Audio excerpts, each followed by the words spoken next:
All right, everybody. One of the things I totally forgot to mention and talk to you about was the concept of doing a slot drain in the wash bay. Now remember, our studio here at OGHQ is going to be 88 feet wide, 28 feet deep. We're putting two insane Rytec doors. We're doing a giant Rousseau array, doing some MSS Plus, tire changer, Werther compressor, Cree lighting. The whole thing's going to be amazing. One of the things I just didn't plan ahead on, and I'm glad that you'll see in this video, they can actually produce these rather quickly, was to call my friends at Slot Drain. We've been sending people there for years, referring people, hey, if you're going to do a drain in your garage, in your car barn, in your wash area, call up the guys at Global Drain Solutions. So I called them last week and said, hey, Jared, can I get you on a darn podcast here and show the people how this goes? Like, what does this cost? What series are we choosing? What does it look like? How do we do the install? And I just asked if I can record the meeting. So that's what you're going to watch here. First, let me run in the garage. I'll show you the section that we're going to be doing, and then we'll get into the podcast or into the discussion that I had with Jared about what we're going to choose and why we're going to choose it. So this is the length, 88 feet wide, so from left to right, and it's 28 feet deep. So obviously this is the depth, and I'll just show you the width. And so the wash bay is going to be in this section right here. And so this is where we're going to put a drain, and that's what I'm going to show you, what Jared and the team at Slot Drain is going to help me figure out in this video. But I wanted to give you a frame of reference for what this is going to look like. This is the wall, the cabinet wall, and then there's going to be a door on this centered on this 35-foot wide section here. So that's what we're going to be building. 3, 4 people a week that I send towards you guys. So Yeah, I think we were looking at the metrics a bit earlier today, and I think we were able to trace back 12 leads, I guess, from you guys over the past year. Of at least ones that you know of. Yeah, cool. That's exactly it. I can guarantee there's been more than that, but at least those are the ones that have said, I saw you guys through Obsessed Garage. So sweet. That's cool.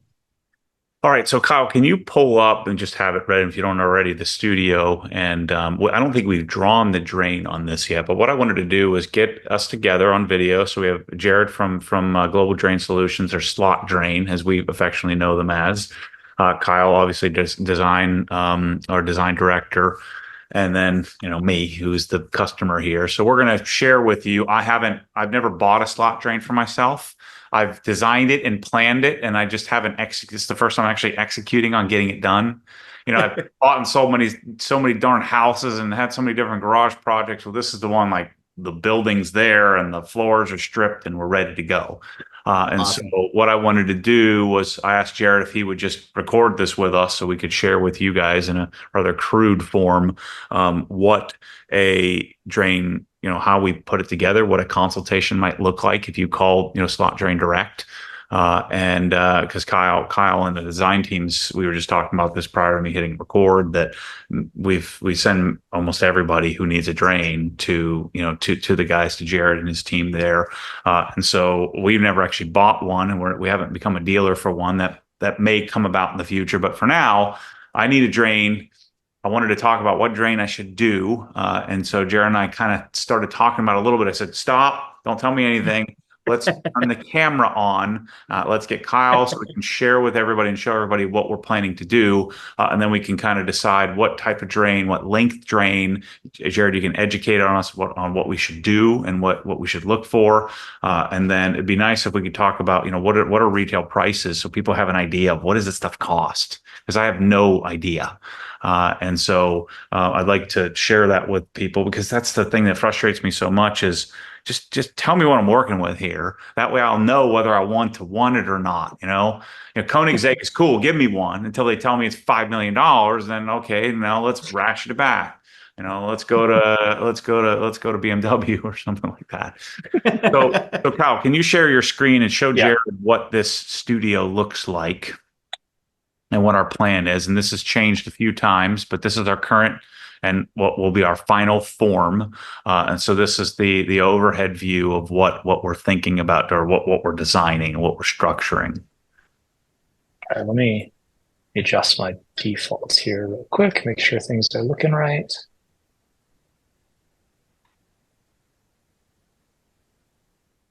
So my original plan for those who have been following along on this project was we had a wall in between, and I was going to build an office in between. I decided against building a Matt Mormon shrine, and I got rid of the office. And so if we got rid of the office, it was going to be a whole lot less costly and a lot more open if I just took the darn wall out. So Mike and Trevor and OG warehouse team has actually yanked the wall out was between the two 35-foot sections. So now we're gonna have one big giant open area. I'm gonna end up putting a curtain system in, but the wash bay is on the original right side, the 35-foot section of the right side.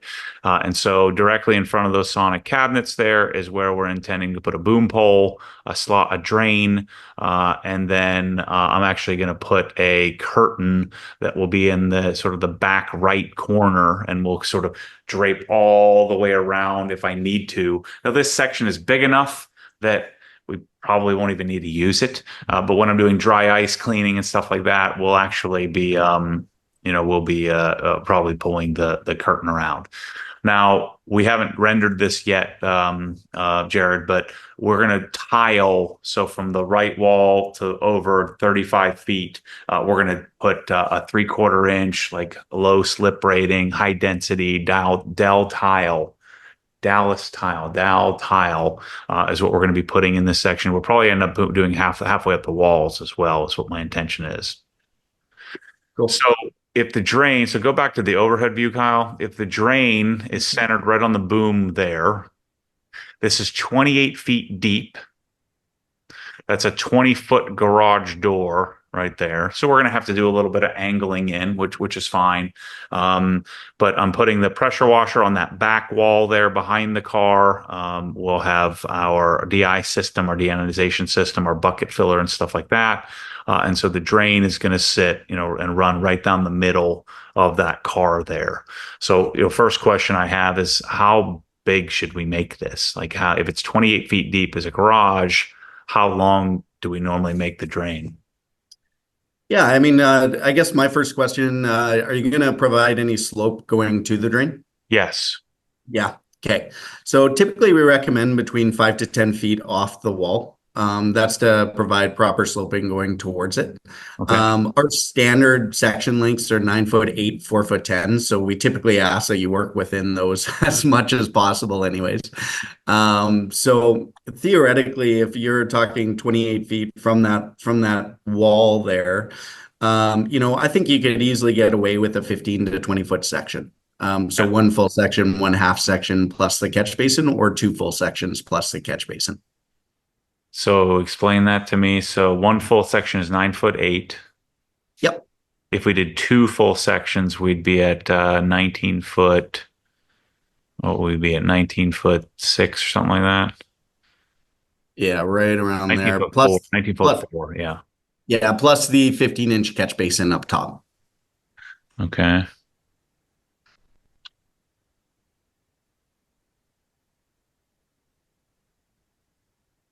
And then are we going to be ideally, like, which direction would we run this? Like this way? Yeah, you could Because do that's how it. we would normally think about it. But what would you guys do in this scenario where this is an entire wet room type of thing? Yeah, like we've seen it, like if you put it right in between those cars, you're trying to kind of encapsulate the flow that's going to be coming in. Like if you're washing down both those cars at the same time, you would probably want it sloping towards the drain vertically like that. You could do it horizontally in that area.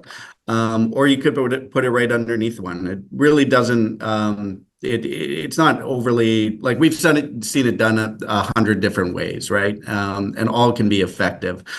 So really what we're looking at is providing the most functionality and mixed with the aesthetics, right? We want it to look good.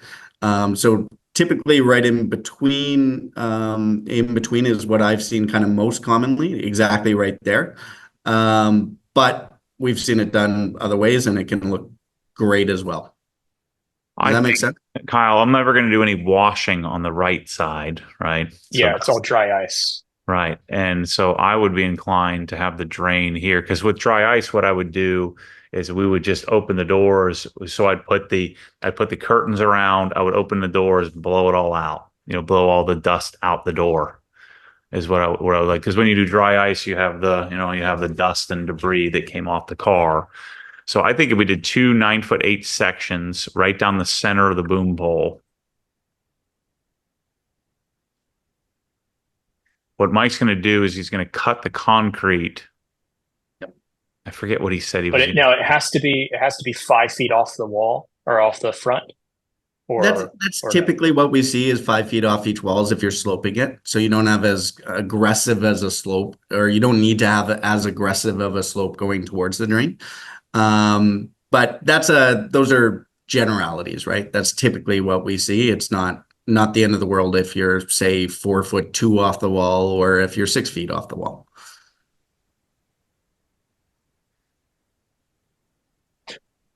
So what length? So you had mentioned earlier, you said 1.5. So like a 9'8" section and a Four half of foot that 10. section. Yeah, Yeah, which four I foot 10. guess would be the reason for that would be so that we could have clearance off the wall here and then back here, Yep. or would we just run it like right in the middle of the room, basically? Because Matt, like if we centered it over the car, then we're like 18 inches from the floor or from the wall, which would be kind of a pain. Yeah. So we'd either need to Pretty do aggressive. shorter or just put it in the middle of the room. Yeah, I like the idea. What is this distance? But the problem, 4.5 feet.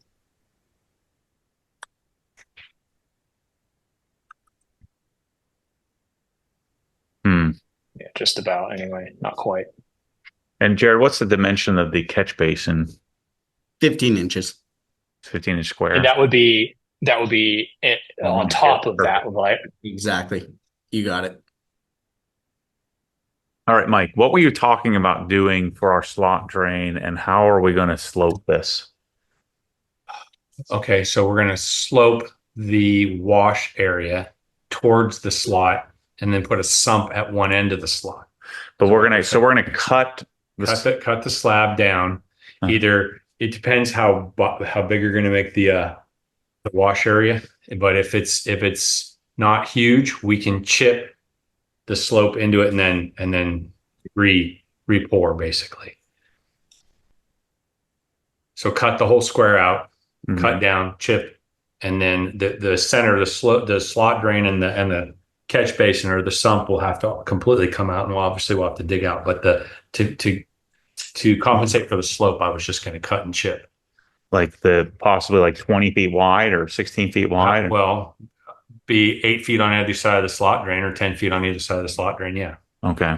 So it'd be sloping from basically floor level down at least, we want an 1/8 inch of fall per foot or something. So otherwise, if it's too much fall, we just have to cut the slab completely out. But I think the slab is thick enough to do what I want to do without cutting the whole slab out. See, I'd really like to have the basin on the exterior, because we're going to want to pump the water out. Right. Yeah, like flip this around the other way. So we can put the catch basin, on the back. Yeah, that's fine. And then plumb out.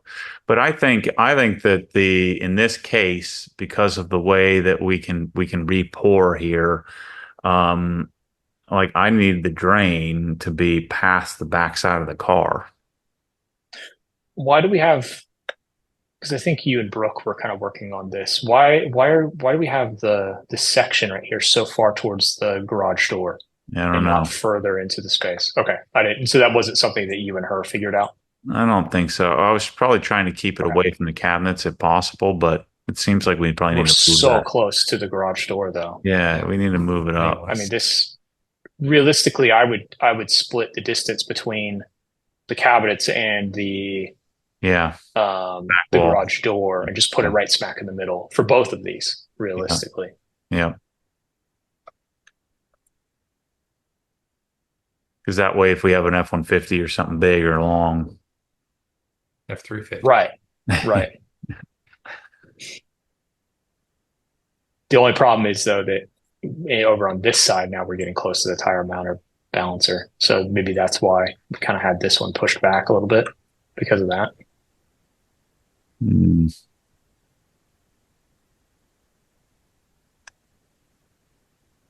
because of this distance here. We'll probably end up making a decision on the fly when we're there to like, do we angle, do we Yeah, turn? this one for this conversation, this one doesn't matter as much. Yeah. So two 9'8" sections centered on the car.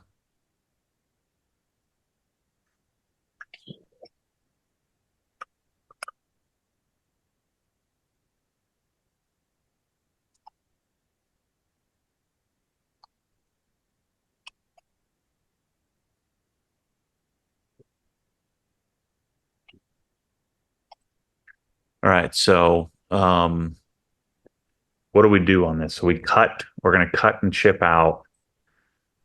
I have to verify the thickness first. If it's 4 inches, no. If 4 inches, we're cutting it completely out and repouring everything. Okay. If it's 6-inch slab, we can just chip and cut and slit and chip out the slope and then tile over it. Gotcha. Well, don't we know what that is? Because we're messing with no, because that's perimeter. That they poured a perimeter footing against that where that wall was. I have to actually drill a pilot hole and see how deep it is out in the middle of the field because it's probably 4 inches. Okay. So what are we doing? How wide is the slot? Jared, do you have any drawings or any pictures or anything that shows us what the construction looks like? Yeah, absolutely. All right, Kyle, give us a screen back here. And then Jared, you can share.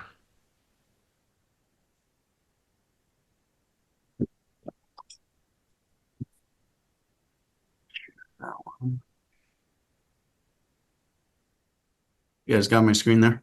Mm-hmm. Yep. So first, let's talk about the different series and what we're going to select for this and what you might recommend to somebody. Yeah, for sure. So typically, whenever we're talking about garage shops, that type of applications, car washes, a lot of the time we are talking our 8000 series drain. So that's the one you kind of see in the background here. Available in galvanized steel and stainless steel. Difference between the two materials, stainless steel is obviously going to be your most durable, your most corrosion resistant. So over time, that product won't really degrade unless you're throwing some pretty intense caustics at it. A galvanized steel, essentially the big difference between that and the stainless steel is corrosion. So over time with a galvanized product, you might really start to see some degradation in the steel and some corrosion, which we never want to see in our in our beautiful projects, right? So 8000 series stainless steel is what I'd recommend in this application, but for the more budget conscious, we also do have the galvanized option, which can still work. It really just depends on what you're throwing at it. We also have a few other options, 7000, 6000 series, which are more architectural products, so not quite as industrial and not quite as heavy duty. Okay. Those systems, depending on the application, can definitely work as well. So really, it's always best practice to give us a call, talk to us a little bit. We can kind of diagnose which one might be the best fit for your particular project. But for you, Matt, I've taken the time to kind of already make that decision a little bit, and hopefully it makes sense to you, which would be the 8000 series. So 6, 7, 8, does it go up in price as you go up the line, or does it just depend on material? It can. Like anytime you hear the word architectural and kind of aesthetics, you are talking a little bit on the higher price point. But all of them kind of fall pretty much evenly in line because they're all made out of the same material, stainless steel and galvanized steel. So 8000 series is a really good blend of kind of that more budget friendly mixed with functionality. Okay. And then it was to go up to 9. There's 6, 7, 8, 9 is 9 to. Yeah, 9000. We don't have a 9000 currently. We do have a 10,000 though. We decided to skip a number, but 10,000. Yeah. I was gonna say, what's the difference between the 7000 and the 8000? Because if I remember correctly, Matt, maybe you remember, Nick in Colorado had, I think it was a 7000 series, and that's what we kind of, I kind of kept recommending to people because of that. So typically, when I am talking to people, because I don't really know all that much about these, honestly, 7000 series is usually what I've recommended to people. So what's the difference between 7,000 and the 8,000? Do And you how's guys that see the, changed over the years? Yep. yeah, do you guys see the 7,000 series on my screen now? Yep. Yeah. Yeah, so big difference with the 7 and 8. And again, 7,000 series can be a great choice as well. It's generally reserved for more residential type garage projects. So we're talking kind of your smaller scale, smaller application. The big difference between the two is really capacity being one. You'll see here, this one is from here. I don't know if you can see my cursor, Yep. but from there to there. You're talking about 3 1/8 inch, whereas for the 8,000 series, you're talking 5 inches. So you have more diameter, which allows for more capacity of the drain system. The other big difference is just your overall reveal of the drain. So the nice thing about the 7,000 series is it does come with this top throat, meaning once it's installed, that top throat gets installed level with your finished floor, meaning all you really see is kind of this hemmed edge along with the 1/2 inch slot opening. Whereas with the 8,000 series, what you have, and Matt, this is probably the one you're a bit more familiar with, is it comes with this angle up top. Yeah. So I it love gives that. it a Right. bit more That of is the an, one. yeah, it gives it a bit more of an industrial look, and a really, really nice finish when it's done inside of a garage type project. So as I said, both can work, and that's why it's always best to give us a quick call beforehand. We can have a quick chat and really figure out what's going to work best for you. So then what size are you thinking that we would need for this project? What's the is it a 102? What is it what do you think we need?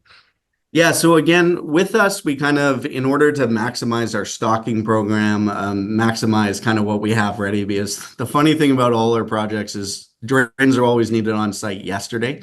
So we try and do things about as fast as we possibly can. The way we do that is by maximizing what our catch basin, so we can stock our catch basins and Mhm. work out from those stocked flanges going into the catch basins. Okay. Meaning for a 20-foot run, what you would always receive is going to be a 405 and a 304 section going into that catch basin. Okay. Uh, and then if you had some sort of custom requirements, say you had you needed to be a bit shallower, or you needed to be a bit deeper for some reason, we can always monkey around with that a little bit. But generally it would be those 405, 304 that you'd receive. Got it. Okay, I see. So that 405 section in our case would be 9 foot 8 inches, Correct. and then the 304 would be 9 foot 8 inches, and Yep. that gives us the slope we need. So the 304 will be up top toward the front of the garage. The 405, the end of the 405 would terminate into the basin, because then we have our drop, right? You nailed it. Exactly. That's pretty cool. Mhm. Interesting how Mhm. how they do that. Mhm. And so then, do you have a picture of the basin here on the So there's your catch basin. That's going to be what the standard catch basin looks like. We have a bit of room, especially in garage projects. We oftentimes see people who need a side outlet versus that bottom. Bottom is our standard configuration. It just allows gravity to make its way to that outlet a little bit easier. But we can do it as a side outlet if you're trying to control the depth a little bit. So either can work, but bottom is the standard. So what do we need to do here? Are we going to gravity it, or are we pumping it out? If we're pumping it out, I think we probably want it side outlet, because there's no lower area. I mean, what do you guys usually do? Gravity feed it out into a sewer, or are you familiar with pumping it out? What do you guys offer? Do you offer the pump? Yeah. Yeah, so we don't offer the pump itself, but we Okay. can manufacture a catch basin that is designed essentially for a pump. So Yeah. what we would do in that case is we would need to know what pump you're using, and Okay. essentially we would build a custom shelf onto the catch basin itself so that a strainer basket can still fit inside, so you're still receiving any of that heavy debris inside a catch basin, Right. but the pump can sit safely below. So realistically, we just need to know what you want to do. The most common configuration, though, is a gravity feed out. Yeah. Yeah, unfortunately, we don't have the slope or an area where we can gravity feed it out, so we'll end up pumping it. So we'll Fair. need a shelf. And then what do you guys typically put the shelf like 12 inches off the bottom of the catch base so solids fall below? Is that what's the typical for that? Yeah, it really depends on what the invert of the drain is going to be. And honestly, we have a full application engineering team at our disposal. So I rely on them for those more intricate measurements because you probably don't want mine. So the engineer, I can check with the engineers after this call and they'll get me an exact measurement for you. Yeah, we'll come up with a pump. I have a few in mind that I've looked at, so we'll come up with a pump and then we can kind of go from there. Cool. Jared, do you have any pictures of like what it looks like in the floor? Like, do you have a few examples that you can show? Just because people are probably looking at this saying, what the heck what are we even talking about here? Yeah, for sure. Full depth of it. I can't, I don't have my glasses. 19 and an eighth inch. Okay. Just gonna stop sharing for 1 second. Go through a couple files. While I'm doing that, did you guys have any other questions about the system itself? Anything you really wanted to see? I don't think so. I mean, I kind of wanted to show people, if we could, what the rebar mesh looks like and what you recommend on how this, how this lays in the ground prior to pour. If you have any of that, if you have something like that, I've seen you picture somewhere, maybe on the site or something, just to kind of give people a frame of reference. You have these two sections, and then it has a rebar mesh that it kind of lays into, right? And then you pour the slab, and then I guess you float the slab at whatever angle you need. Two ways you could do it. You could pour a specific slab up to it, and then to cradle it, and then form and pour up against that. It looks like they poured it monolithic here. Yeah. Yeah, so this would be our most basic kind of form of installation that we have. So it does a pretty good job. And what I can do as well. Yeah. Pour up to it. Perfect. Yeah. So you guys can see the video, okay? Yep. Beautiful. Yeah, so this is your most basic form of installation that we have. This is our 10,000 series drain. Again, typically used more in food and beverage processing. But this is a very base form of installation and what you kind of see for the most part on site. Yep. Okay. Yeah. This is what I just wanted to show people because they've never seen this before. They're probably trying to figure out what the heck is going on. Now, one of the things I'm excited about, we're going to show people how to do this, in real time. Ah, I see. So you pour down the bottom, then set that in last. Yeah. So it's sitting on top of concrete. But see, look at that. Look at that the perimeter of the lip. And so we'll float that, 3/4 up so we can put our tile right up to it. 3/4 low. Or yeah. Yeah. Just below it. So this will protrude, on a slab thickness. Right. Yeah. Probably more like an inch because you get figure and grout. Mortar, I should say.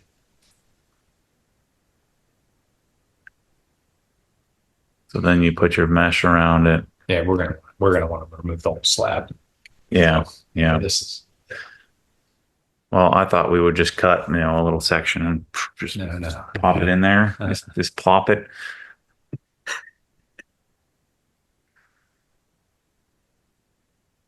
Open the opening. Yeah. Mask it off. Concrete just magically appears like that. I like how that was done. I want someone to do Mars like that. Yeah, it'll magically appear for me because I won't be there. I'll just show up and go, oh, this is great. It's all done.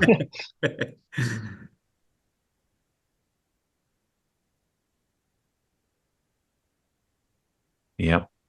So this is what we're talking about, like the most amazing thing you've ever freaking seen in your life. And the slot is what, an inch? 1 inch thick, yeah. And we have and then you have a trowel, and you turn the trowel sideways if you needed to drag it out. At Nick's garage, we did a clean out. I don't think we need a clean out. I'll just jam the darn pressure washer in there. Yeah, none of your cars get dirty enough. Right, exactly. Yeah, it's not like we're washing off muddy four-wheel drives in there. So then, Jared, I'm assuming this is priced per section, right, or per linear foot. I mean, so when you're quoting me out on this, if I'm buying this as a customer, like what is this? So it's really two pieces, right? You got or three pieces. We got the basin, and we got the two sections. Yep. I thought it was a lot more complex than that. And then we'd source our rebar, and was that rebar screwy, the stuff that you the little wire that you use ties, the ties, and wire ties ties. lift the rebar, All that. Yeah, so we provide all nuts, bolts, silicone sealant for around the flange connections. What you're going to see on the quote is going to be your two sections of slot drain, your catch basin, your cleaning paddle, and then shipping on top of that. So those are the main things you're going to see on top of the quote. Pricing shipping from where? Where are you guys headquartered? We're located in Winnipeg, Canada, if you haven't been able to tell by my accent. Okay. I try to suppress it a little bit, but sometimes it just comes out. Yeah, I got it. I love you. That's why I like you guys. I love, Canada's my favorite place. Glad you caught on to that. But yeah, so essentially we do price it by the section. Typically, if it's custom, then we will price by the foot. Okay. But sections range from $700 per section for our galvanized steel 8000 series. And then I believe 1019 for the stainless steel. So in this case, we're talking $2,000 plus a catch basin. Like if somebody were going to buy this, I just want to give them a frame of reference or what they're up against. Sorry, $1,190 for the stainless steel. So I got $2,400. So 2,400 US. And then what's a catch basin cost? And then the catch basin is $1,129. So this is like $4,000. That's it. I thought it was like 14. I thought it was like 14,000. I think the concrete and all that work's going to. Yeah, well, for sure. Yeah, we are material only. But yeah, I mean we're priced very competitively in the market. Pretty sweet. Okay, I thought I was getting a sweet deal from you guys. We're going to be hooking me up with something like $20,000 thing here. This is very doable for anybody. It's the work, especially if you were doing it from scratch. Yeah, it's all the labor in there. Yeah. Fortunately, we can handle that. So you getting in with neighbors and stuff already, Matt? No, this is so we are doing Joe Pachette's his home. So we're going to create a destination OG property. So Jared, when you guys come down, we may have a property you can come stay at. It's all OG outfitted, all dialed in. No kidding. We might not have it done quite yet, but we'll that's awesome. We'll see. We'll put you up somewhere nice. So then what is your normal build time? You said it was about 4 to 6 weeks generally. 4 to 6 is pretty standard. Generally we can pump something out sooner if we have to, but 4 to 6 is a standard, and yeah. Yep. Any questions, Mike? That looks pretty simple. I mean, yeah, it looks pretty straightforward. I like it. Is there a recommended slope? Going to the drains? Yes. Yeah, typically we recommend, I heard 1/8 come out. That's usually our recommendation. So I think you guys got that handled, or 1%. We have seen 2% more aggressive slope being done, but that's pretty rare. Yeah, gotcha. Okay. Yep. So that you almost can't even feel when you're walking. No, not much. If you went 2%, you'd feel that. Yeah. How big of a section are we going to cut out then? Well, I mean, how wide is the wash bay area going to be? Then we have to cut all that out because we have to start the slope as wide as the wash bay will be. Mm-hmm. So obviously, the wider it is, the further down the slot drain will be. Well, if we stayed on that boom pole path, what is that? What is that? How was that 12 feet? Like to hear? Yeah. From the center line of the slot drain, how wide off the center? Oh, that's 17. 17. Yeah, 17.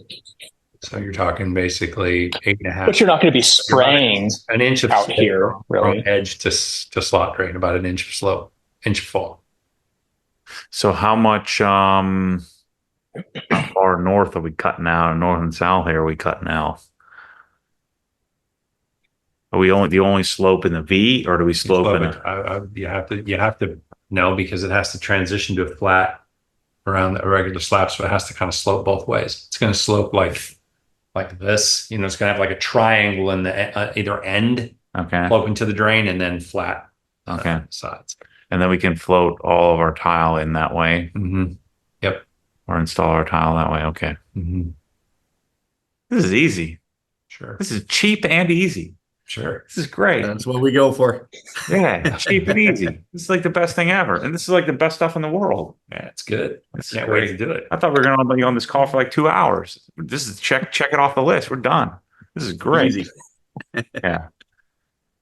Yeah. So, okay. So, what our plan is for everybody watching this terrible video we just made right now, in order to get the nuts and bolts out of this, not terrible because of you, Jared, but terrible because of my surroundings. Everything looks ugly behind us here. But the next steps would be to show you the whole long process from start to finish, cutting the concrete, putting the rebar mesh in, doing the whole thing, floating it out, doing the tile install, and of course, the final result and showing it in operation. So we're going to show you guys from start to finish every detail of this entire process. It's going to be freaking awesome. Yeah. So cool. Well, that's all I needed. This is easy. Let's go. Awesome. All right. Thanks, Kyle. Thanks, Jared. So, if somebody is interested in reaching out, Jared, what's your contact? How would they reach out to you? Because they could buy. Everybody buys direct from Global Drain Solutions, right? From Slot Drain. So you go to slotdrain.com, and you can always reach out to the design team, and they can connect you. But how does somebody reach out to you? Yeah, my direct phone, 855-497-7508, extension 112. That'll get me at any time. If I'm not available, it'll go to voicemail, which I get at any time. So we're pretty responsive. And then always by email, jschuster@globaldraintech.com. And we'll put those in the description of the video. So anyway, Thanks for watching. Stay tuned for, it's going to be sick, Mike. An epic project. So thanks, Kyle, for drawing this up. And thanks, Jared, for your time. We'll see everybody on the cutting the concrete. See you then. Can't wait. Cool. See ya.